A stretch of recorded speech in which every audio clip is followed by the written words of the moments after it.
he'd worked to enact his legislation cracking down on the pharmaceutical companies.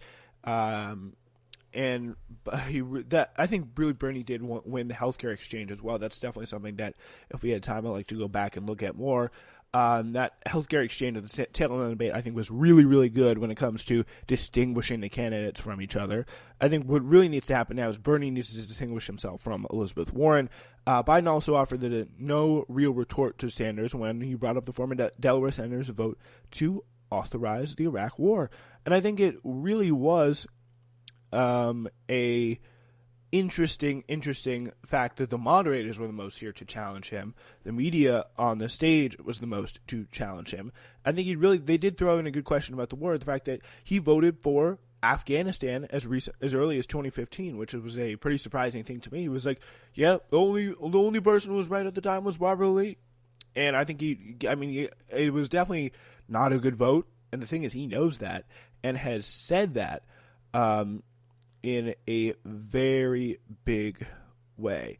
So, and he made that very clear. Like, he was like, I had the wrong vote. So I do give him credit for that. At that time, I think the cheap shot on the race was a little bit unrealistic. I don't think that really landed as much, but anyway, I think he definitely emerged from the debate with probably a positive review, but definitely not going to go down. So that's what I would say about Bernie Sanders. So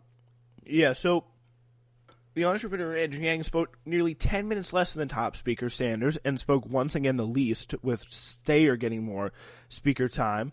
But he not only delivered some of the evening's most memorable lines when he said, I miss Kamala, I miss Corey, although I think Corey will be back, with a little clap. He also regularly and definitely pivoted back to his core message of a UBI of $1,000, which was pretty good. What we have to do is we should stop being obsessed over impeachment, which, again, unfortunately strikes many Americans like a ball game where you know what the score is going to be, and actually start taking and solve the problems that got Donald Trump elected in the first place. After 6 debates, the ever-tireless Yang has clearly found his footing. He invoked his own family twice in very resonant ways, saying they had relatives in Hong Kong where he has seen the mass protests and unrest, and he does have a child with special needs. And a really good question with special needs that they threw at him, and they really caught Steyer, I think, flat-footed, and Yang was able to answer it a lot better. They asked him, what would you do to support adults with special needs when they get in the job market? And Steyer was like, so we got to use the resources that we have to help these people.